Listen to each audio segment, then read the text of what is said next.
제가 옛날에 우연히 TV 채널을 돌리다 60년대 초에 찍었던 한국 영화의 엔딩 장면을 본 적이 있었습니다. 그 내용은 이런 것이었는데요. 주인공이 직업이 마부였습니다. 가난을 대물림받은 집안에서 태어나서 온갖 고생을 하며 살았던 사람인데, 그런데도 자기 자녀들에 대해서는 헌신적인 아버지로 살았는데요. 결국 그 마부의 아들이 열심히 공부해서 사법시험에 합격하게 되었다라고 하는 것이 그 영화의 엔딩 장면이었습니다.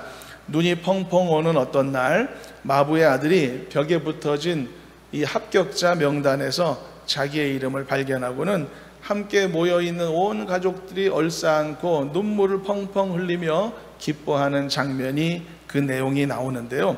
그때 그 아들이 마부였던 아버지에게 이런 대사를 말합니다. 아버지, 이제는 먹지 않아도 배불러요 라고 말을 했습니다.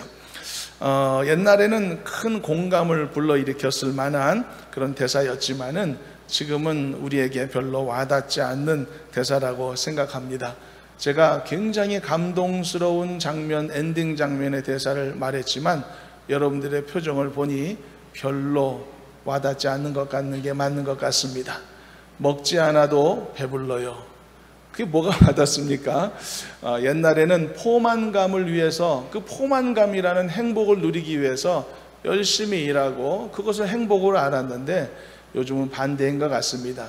많이 먹고 포만감이 나에게 주어지면 여러분 행복한가요? 아니면 짜증나나요? 이것도 언제 다 빼냐, 이런 생각으로 행복한 감정은 없는 것 같습니다.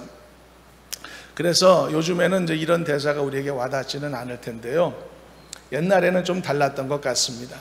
제가 한 30년 전쯤 필리핀에 좀 갔던 그 시기에 보면은 제가 길거리를 보면서 좀 놀랐던 점이 있는데, 길거리에 큰 입간 간판들에 보면 이제 광고들이 있지 않습니까? 그 광고에 나오는 아역들이 있는데, 그 어린아이들 그 모델들이 하나같이 통통한 거예요. 다 통통하고 뚱뚱하고 잘 먹어서 그런 모습이 그 아역 광고 모델로 많이 활용되는 것을 보면서 그 시절에만 해도 많이 먹고 배부른 것이 참 행복이고 축복이고 그리고 다 좋아 보이는 모습이었다, 그런 생각이 했습니다.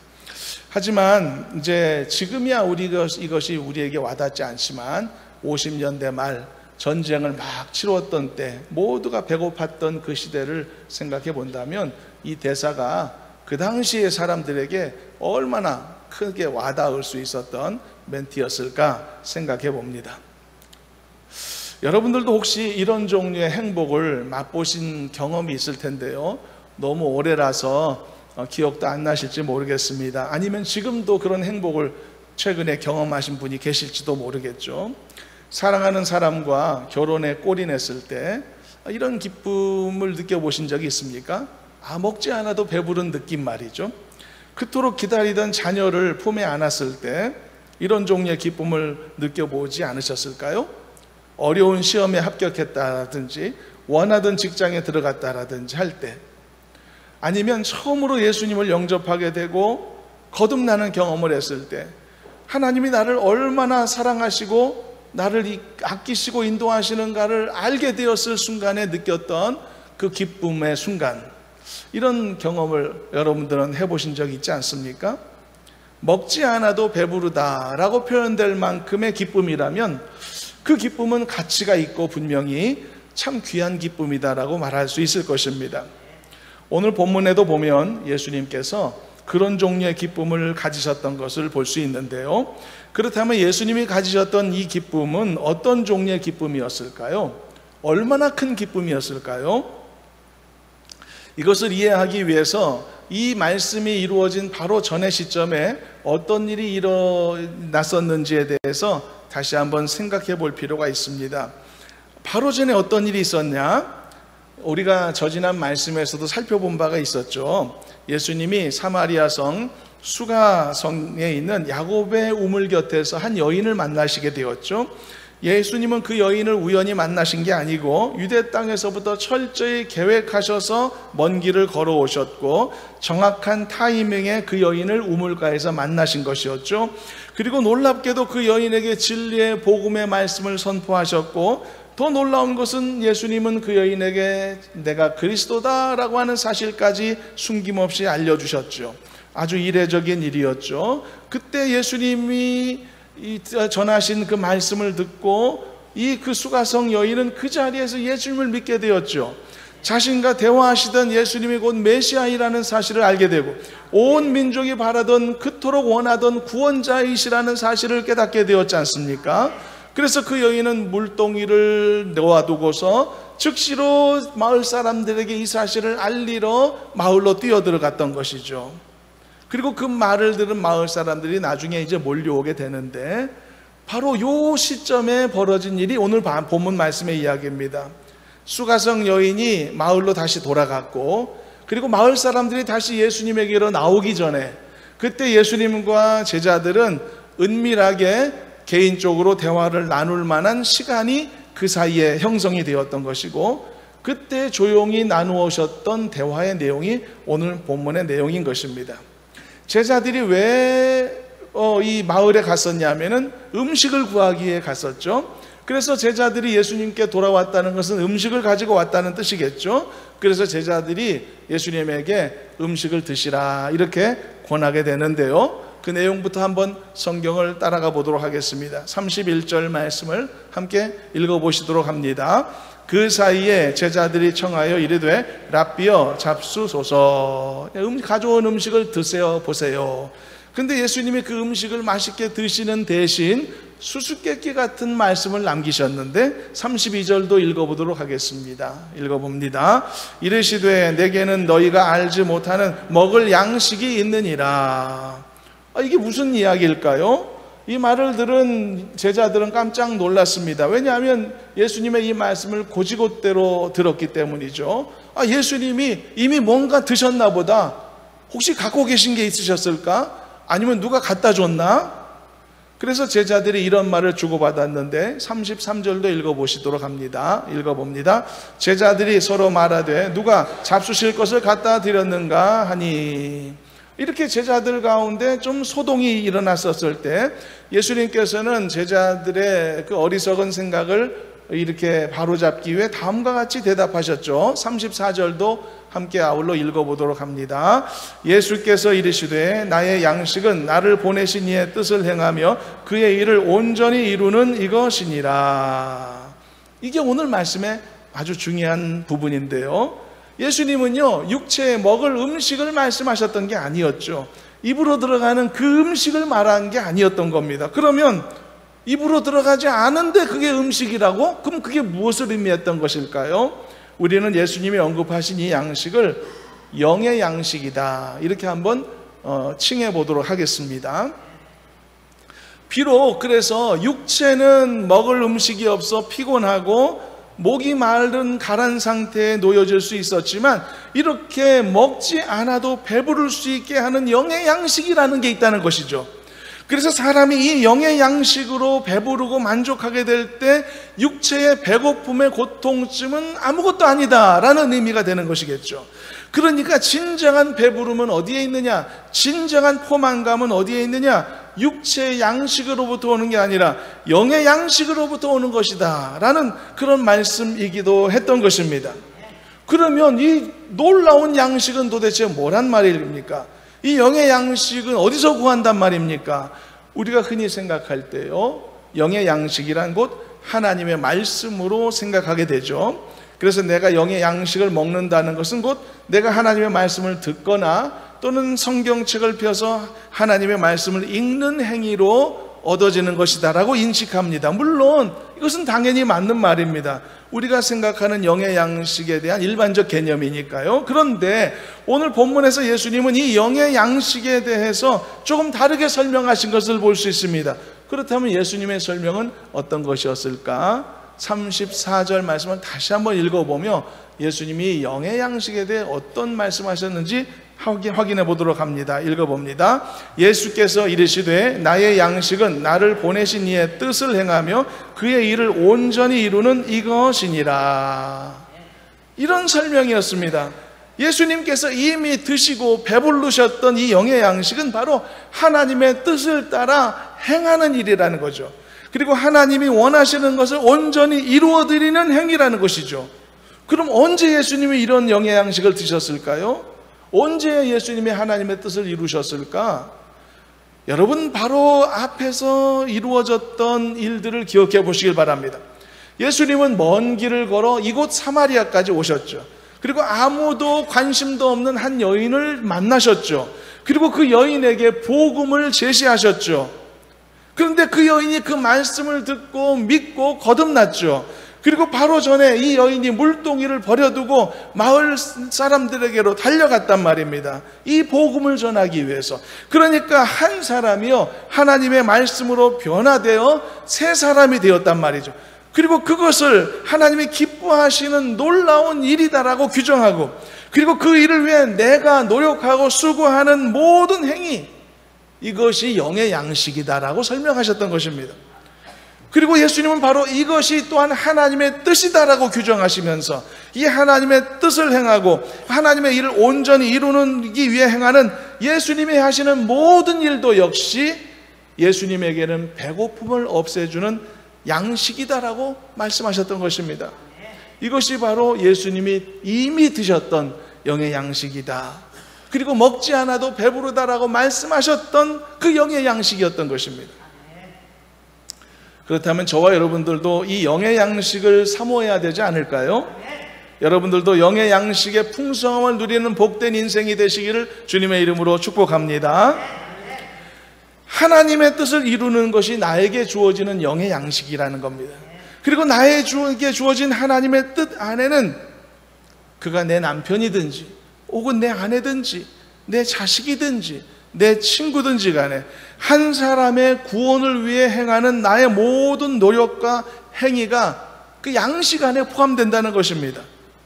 그래서 이 영의 양식을 먹어야 된다는 것입니다. 이 영의 양식을 취하라는 것입니다. 그 영의 양식이 나를 배부르게 하고 만족하게 할 것이라는 이야기인 것이죠. 여러분, 우리는 그렇다면 진정 영의 양식에 부요한 사람일까요? 굶주린 사람일까요? 여러분들은 배부른 삶입니까? 배고픈 삶입니까? 여러분들이 배부르다면 무엇에 배부른 삶입니까? 육의 양식으로 배부르시나요? 영의 양식으로 배부르시나요? 여러분들이 만일 굶주린 삶의 형편이라면 무엇 때문에 굶주려 계십니까? 육의 양식으로 인한 굶주림? 아니면 영의 양식으로 인한 굶주림입니까? 예수님이 주시는 오늘 말씀을 통해서 육의 양식의 문제조차도 단번에 해결하는 이 영의 양식의 소중함과 귀함을 더 깊이 알게 되는 은혜가 우리에게 있었으면 좋겠습니다. 그래서 혹시 영의 양식보다는 육의 양식을 우선하며 살아왔던 나의 너무 세속적인 삶의 행태들에 대해서 좀 되돌아보는 기회를 갖고 이제는 하나님이 기뻐하시는 이 간절한 뜻을 이룰 수 있는 이 영의 양식을 풍성히 누리기 위해 남은 삶 동안에 더 힘써 노력하기로 결단하는 우리 모두가 되었으면 좋겠습니다. 복음을 전하는 입술이 될 때 영의 양식으로 배부르게 된다고 합니다. 하나님의 선한 도구로 내가 쓰임받을 때 먹지 않아도 풍성함을 경험하게 된다고 합니다. 그러므로 복음을 전하는 입술이 되어야 합니다. 영혼을 주께로 인도할 수 있는 인도자의 역할을 감당해야 되는 것이죠. 방금 전에 예수님을 믿게 된 수가성의 여인조차도 와서 보라, 마을 사람들에게 선포하기 위해 마을로 달려갔던 것처럼 말이죠. 나를 통해서 한 사람이 예수님을 믿게 되고 알게 되고 회개하게 되고 하나님의 자녀가 되는 이 일이 왜 나에게 소중한 영의 양식인 것인지, 내가 복음을 전하는 도구로 쓰임받을 때 또는 하나님이 기뻐하시는 일에 내가 참여하는 영광을 누리게 될 때 왜 흡족함과 든든함과 기쁨을 내가 삶에서 함께 얻을 수 있는 것인지, 왜 예수님께서 수가성의 여인 이 단 한 사람을 구원하기 위해 그 먼 길을 달려오셨고, 그리고 한 사람이 돌이켜 회개하는 것만으로도 어떻게 예수님이 이렇게 내가 이미 배부르다라고 말씀할 수 있을 만큼 이 영의 양식의 흡족함과 기쁨을 말씀하실 수 있었던 것인지, 바로 오늘 말씀을 통해서 그 가치와 그 기쁨을 깊이 알고 더욱 사모하게 되는 우리 모두가 되었으면 좋겠습니다. 이제부터 예수님과 제자들의 더 본격적인 대화를 통해 어떻게 하면 하나님이 기뻐하시는 영의 양식으로 배부를 수 있는가를 좀 보겠습니다. 35절과 같이 예수님이 말씀하셨는데 한번 읽어보도록 합니다. 너희는 넉 달이 지나야 추수할 때가 이르겠다 하지 아니하느냐? 그러나 나는 너희에게 이르노니 너희 눈을 들어 밭을 보라. 희어져 추수하게 되었도다. 예수님은 제자들에게 말씀하셨습니다. 너희들의 먹을 양식이 지금 온 들판에 있다. 눈을 들어 밭을 보아라. 지금 추수할 때다. 육의 양식을 얻기 위해서는요, 예수님의 말씀에 따르면 넉 달은 적어도 수고해야 됩니다. 이건 당연한 자연의 이치입니다. 어떻게 씨를 심고 다음 날 추수할 것을 찾습니까? 그건 양심불량이죠. 그런데 예수님은 말씀하시기를 지금이 바로 추수 때라고 말합니다. 지금이 영의 양식을 거둘 때라고요. 그렇다면 이게 방식이 다른가요? 육의 양식을 추수하는 방식과 영의 양식을 추수하는 방식이, 그 형태가 다르다는 뜻일까요? 어떻게 심지도 않고 거둔다고 합니까? 이 질문에 대한 답은 예도 되고 아니어도 되는데요, 먼저 예가 될 수 있는 이유는 예수님이 지금 그렇게 말씀하셨기 때문이죠. 너희들은 심지도 않고 거둘 수 있다고 하셨으니까 맞는 모양이다. 그런데 이 질문에 아니어도 될 수 있습니다. 왜냐하면요, 이게 중요한 부분인데, 비록 제자들이요 심지도 않고 거두게 되는 역할을 하기는 하지만 이미 제자들에게 거두게 되는 그 영의 양식들은요, 과거에 누군가에 의해 심겨져 있었다라고 하는 사실입니다. 누군가가 다 심어놨다는 겁니다. 나는 지금 심지 않고 거두는 기쁨을 누릴 수 있지만, 심지 않고 거둔다라고 하는 이 논리는요, 현재 오직 나에게만 해당되는 논리입니다. 내 관점에서만. 내가 거두는 이 양식은 사실 과거에 이미 누군가에 의해 심겨진 것이라는 사실입니다. 이건 알고 보면 너무 당연한 이치죠. 예를 들어서 나는 공짜로 밥을 먹을 수 있습니다. 지금도 어느 곳인가 가면은 무상으로 식사를 제공하는 곳들이 아직도 있을걸요. 그런데 가면은 공짜 밥을 먹을 수 있거든요. 근데 그 공짜 밥은 오직 내 관점에서만 공짜 밥인 것입니다. 그 식사는요, 사실 다른 누군가의 노력과 수고와 투자를 통해서 제공되는 것이 아닙니까? 그러니까 나한테는 혹시 공짜처럼 보일지 몰라도 사실은 공짜가 아닌 것이죠. 이런 이치들이 세상에 얼마나 많이 있습니까? 어떤 아이가 행복한 가정에서 태어났습니다. 그 가정에서 사랑받으며 부족함 없이 성장했습니다.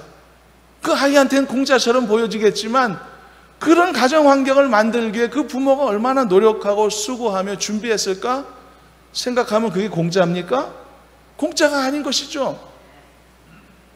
우리가 지금 이 교회당에서 이렇게 안전하고 편안하게 예배 드릴 수 있는데 이게 공짜입니까? 우리는 공짜처럼 누리고 있죠. 그러나 이 예배당을 위해 수많은 사람들이 눈물 흘리고 그리고 고생하며 이루어왔던 많은 일들이, 많은 수고들이 있었기 때문에 우리가 여기에서 편안하게 예배 드릴 수 있는 것 아니겠습니까? 모든 세상의 이치들이 다 그런 것이죠. 그래서 예수님은 제자들에게 말씀하신 겁니다. 너희는 심지도 않고 거두는 큰 즐거움이 있다라고. 그러면서도 결코 그것은 아무도 심지 않았음에도 자동으로 생겨난 공짜는 아니라는 사실을 분명하게 제자들에게 말씀하셨던 것이죠.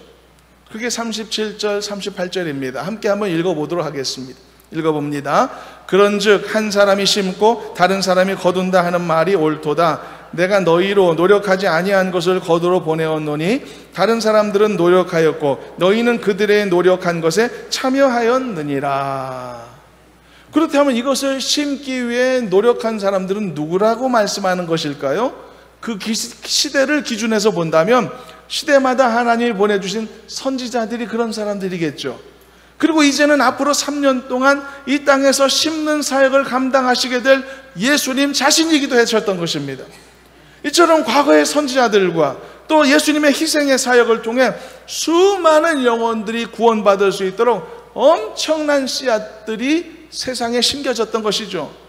그래서 제자들은 이미 심겨진 그 씨앗들을 거두기 위해 보냄을 받은 역할을 하게 되었던 겁니다. 어떻게 이게 가능합니까? 생각해 보면 엄청난 특권이 아닙니까? 그러나 제자들이 이렇게 할 수 있었던 것은, 그리고 그리스도의 제자가 된 오늘날에 우리도 이런 역할을 할 수 있게 된 것은, 이것이 바로 오늘날 우리에게 주어진 사역의 모양이기 때문인 것이죠.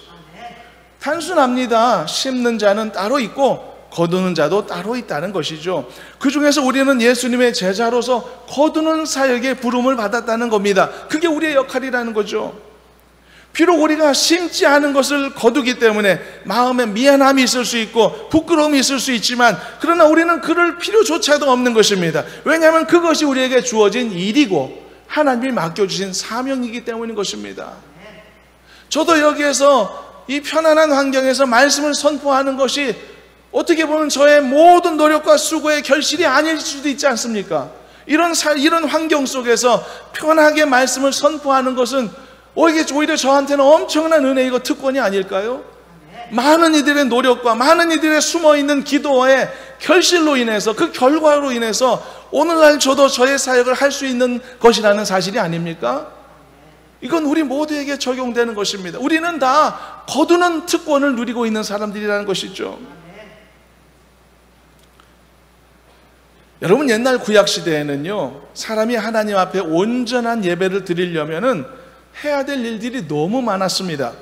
짐승을 매번 잡아야 했고 희생의 피를 흘려야 했죠. 얼마나 불편할까요? 이런 게 없으면 예배도 못 드렸습니다. 그리고 그 예배도요, 자유롭지도 못했죠. 많은 의식과 율례를 다 따라야 했고요, 기쁨과 감사보다는 두려움과 조심스러움과 잘못하면 어떡하지, 이런 조바심이 먼저 앞선 예배였습니다. 정말 어려운 예배를 드렸거든요. 그런데 오늘날 복음의 시대에 태어나서 부르심을 받은 우리들은 지금 어떻게 예배드리고 있죠? 종으로서 주인을 대하는 그런 예배가 아닙니다. 자녀로서 아버지를 대하는 그런 자유로움으로 우리는 예배드리고 있는 것 아닙니까? 그래서 우리의 예배는요, 감사가 있는 겁니다. 기쁨이 있는 것이고요, 때로는 형식에 매이지 않는 자유로움이 우리의 예배 속에 깃들어 있는 것이란 말입니다. 그러니 여러분, 우리가 이런 시대에 태어나 예배를 드릴 수 있다는 게 얼마나 큰 특권입니까? 구약시대에 불편하고 어렵게 예배를 드렸던 그 구약시대 사람들보다 우리가 잘나서 이 특권을 누리고 있는가요? 아닌 것입니다. 이 시대에 우리에게 맡겨주신 사명, 이 시대에 우리를 태어나게 하시고 불러주신 하나님의 부르심 때문에 우리가 이 은혜를 누리고 있는 것이죠. 이 엄청난 특권의 차이를 인식할 필요가 있습니다. 제가 우리 집에 둘째 아이한테 불만이 있어서 야단을 치지 않습니까? 그런데 그 야단 치는 게 잘 통하지 않습니다. 왜냐하면 야단 맞아도 하나도 안 무서워하니까요. 그냥 앞에서 싱글싱글 웃기만 하죠. 요즘 말로 타격감이 제로입니다. 타격감이 없어요. 왜일까? 자기도 아는 거죠. 아빠가 자기를 사랑한다는 것을 아니까. 거기에서 오는 자신감이 아닐까요? 이처럼 우리의 예배도 이런 자신감이 있는 겁니다. 아버지께 나아가는 이 자녀의 자신감, 자유로움이 있는 것이죠. 우리의 예배가 그런 예배입니다. 얼마나 은혜이고 축복입니까? 그렇지만 이 놀라운 축복, 이 특권은 우리한테는 공짜처럼 보여지지만 절대 공짜가 아니라는 겁니다. 과거 수많은 선지자들의 희생과 사역이 있었기 때문이고, 더 나아가서 예수님의 십자가의 희생과 부활의 역사가 있었기 때문에 가능한 은혜였던 것이죠. 엄청난 희생과 대가가 지불된 것이었지만 오늘날 우리들에게는 마치 이 특권이 공짜처럼 여겨질 만큼 풍성한 은혜로 다가왔다는 것입니다. 예배뿐만이 아니고 오늘날 우리가 작은 노력을 들어서 한 사람의 영혼의 구원을 위해 수고하는 그 수고도 마찬가지인 것입니다. 마치 심지도 않은 거두는 행위와도 비견될 만큼 나의 수고는 작은 것이라는 말입니다. 다른 이들의 많은 희생과 많은 기도와 많은 땀과 눈물을 통해 나에게 주어진 추수의 특권일 뿐인 것입니다. 혹시 여러분들이요, 누군가를 전도해서 그를 구원하게 하는 기쁨을 누리셨나요? 또 앞으로 열심히 복음을 전해서 영혼을 구원하는 기쁨을 누리겠노라고 다짐하고 결심하셨나요? 이것은 전적으로 하나님이 여러분들에게 주신 심지도 않은 것을 거두게 하시는 특권이라는 것을 이해하셨으면 좋겠습니다. 왜냐하면요, 여러분들은 전도라고 하는 사실 굉장히 작은 행위, 심지어 전도도 아니고 인도라고 표현해야 할 만큼 이 작은 수고를 통해서 여러분들이 한 영혼을 구원할 수 있는 기회를 제공할 수 있었다면 그것은 사실 수고라고 말하기도 부끄러운 것입니다. 씨를 뿌렸다라고 말하기도 좀 창피할 만큼 아주 작은 수고에 불과하다는 사실이죠. 여러분들이 그 일을 위해서요, 구약의 선지자들처럼 피 맺힌 삶을 살았나요? 그것도 아니고, 고난의 세월을 핍박받으며 보냈나요? 그것도 아니니까요. 여러분들이 그 영혼의 구원을 위해 수십 년 눈물로 인내하며 살아왔나요? 그것도 아닐 테니까요. 그리고 여러분들이 그 일을 위해서 예수님처럼 십자가에 달린 것도 아니고 대신 희생을 치른 것도 더더욱 아니기 때문입니다. 그러므로 결코 그 일에 대해 여러분들이 심은 것은 하나도 없다는 사실을 인정했으면 좋겠습니다. 그럼에도 불구하고 하나님은 여러분들이 심지도 않았지만 여러분들이 심지도 않은 그것을 기쁨으로 추수하기를 원하신다는 거죠.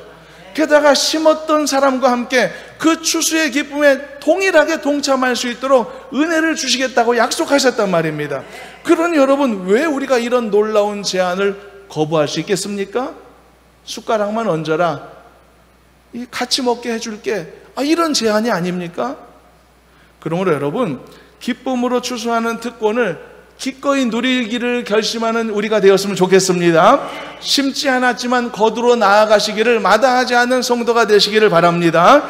단지 거두는 수고만 하더라도 하나님은 나에게 심었던 사람들과 같은 동일한 기쁨에 참여할 수 있도록 인도해 주신다고 하니 얼마나 감사한 일입니까? 36절 말씀을 다시 한번 보도록 하겠습니다. 한번 읽어봅니다. 거두는 자가 이미 삭도 받고 영생에 이르는 열매를 모으나니 이는 뿌리는 자와 거두는 자가 함께 즐거워하게 하려 함이라. 참 감사한 일입니다. 예전에 우리 교회에 등록하셨던 새가족 한 분을 만나 이런 대화를 나눈 적이 있는데요, 이분은 아주 어렸을 때는 교회를 다니셨었습니다. 오랫동안 신앙생활을 끊었던 분입니다. 근데 이분이 우리 교회에 오셔서 등록을 하셨단 말이에요. 물론 그분을 인도한 인도자도 계셨고요. 근데 그분과 대화를 나누다 보니까 그분 주변에 신실한 성도들이 굉장히 많이 있었다는 것을 알게 됐습니다. 가까운 친척 중에는 장로님도 계시고 목사님도 계신다고 하고, 그리고 가까운 분들이 이분을 위해 굉장히 많이 기도해 오셨다는 사실도 알게 되었습니다. 그때 제가 또 새삼스럽게 알게 되었죠. 이분이 새롭게 예수님을 믿게 된 것은, 이 교회를 오게 된 것은 이분을 위해 수고하고 이분을 위해 기도하고 그리고 이분을 위해 많이 이 눈물을 뿌린 많은 수고가 있었기 때문이구나. 절대 공짜가 아니구나. 절대 자동적으로 된 게 아니구나 라는 사실을 새삼 알게 되었습니다. 그렇습니다, 여러분. 우리는 뿌리지도 않았지만 누군가가 뿌린 열매를 우리는 거둘 수 있는 그런 역할을 하기도 하는 것이죠. 중요한 것은 그것이 우리의 부르심의 사명이고, 게다가 뿌린 자들과 같은 상을 주시겠다고 하신 하나님의 약속이 있는 부르심이라는 것입니다. 알고 보면 이런 일들이 너무나 많습니다. 그래서 우리는 거두는 것을 사명으로 가진 사람들입니다. 이것이 우리에게 특권이라는 것을 이해했으면 좋겠습니다. 선지자들이 이미 선포해 주었고 예수님이 십자가에서 피 흘려 주셨습니다. 그리고 죽음에서 다시 살아나 주셨습니다. 그리고 수많은 복음 전도자들이 오늘날 교회와 성도들을 위해 희생해 주었습니다. 우리의 이 예배도 수많은 성도들의, 앞선 성도들의 눈물의 희생에 이 반석 위에 세워진 것이라는 걸 잊지 말아야 됩니다. 그러므로 거두는 사명을 받은 우리는 그들의 수고에 비해 너무 작은 일을 한 셈이지만, 그럼에도 불구하고 우리는 뿌렸던 자들과 함께 즐거워하고 기뻐할 수 있는 이 은혜를 누릴 수 있다는 것이 예수님께서 이 말씀을 제자들에게 하셨던 내용이었던 것입니다. 자, 말씀을 정리하겠습니다. 이 놀라운 특권에 동참하는 우리 모두가 되시기를 간절히 소망합니다. 더 자유롭게 예배하시기를 바라고, 더 가까이 하나님 앞에 스스럼 없이 나아가는 은혜가 있기를 축복합니다. 하나님과 밀접한 관계를 맺으시기를 바라고, 아름다운 소통을 통해서 하나님이 공급하시는 많은 영육간의 은혜를 누리는 여러분 되시기를 축복합니다. 그리고 한 사람을 영혼을 주께로 데려오는 이 귀하고 기쁜 하나님의 일에 동참하여서 하나님이 공급하시는 영의 양식에도 부유한 저와 여러분들이 되실 수 있기를 주님의 이름으로 축원합니다. 예수님께서 어떤 말씀을 하시고 어떤 모습을 보여주셨는지를 기억하시길 바랍니다. 예수님이 한 비천한 여인의 한 사람의 구원을 위해 멸치일길이 될지 모를 이 먼 길을 달려오셨던 모습을 보시고, 그 여인의 변화됨과 거듭남을 보시면서 안 먹어도 배부르다라고 하셨던 그 말씀을 하신 장면을 연상해 보시길 바랍니다. 그리고 그 일을 하신 후에 예수님의 진정한 영의 양식은 아버지의 뜻을 이루는 것이다 제자들에게 설명하시고, 또 제자들에게 추수를 위해 내가 너희를 보내노라라고 말씀하신 장면을 기억하시길 바랍니다. 그리고 마지막으로 뿌리는 자와 거두는 자가 동일하게 함께 즐거움에 참여하도록 해주겠다고 하신 이 약속을 기억하시길 바랍니다. 그러므로 여러분, 기쁨으로 추수하는 즐거움에 참여하고 그것에 마다하지 않는 하나님의 은혜가 우리 가운데 가득하기를 간절히 소망합니다. 그래서 참된 제자로서의 사명을 감당하시며 삶에서도 영의 양식과 육의 양식에 부족함이 없는 주님의 축복 속에 살아가시는 우리 온 성도 되시기를 주님의 이름으로 축원합니다. 기도하겠습니다. 하나님 감사합니다. 은혜와 사랑을 항상 베풀어 주셔서 부족함이 없는 삶으로 우리를 이끌어 주시니 감사합니다. 하나님, 영의 양식과 육의 양식에 부족함이 없고 항상 균형 잡힌 복된 인생이 되기를 원합니다. 하나님께서 우리에게 베푸신 이 놀라운 특권에 기쁜 마음으로 참여하기에 주저하지 않는 우리 모두가 되도록 인도해 주시옵소서. 예수님의 이름으로 기도하옵나이다. 아멘.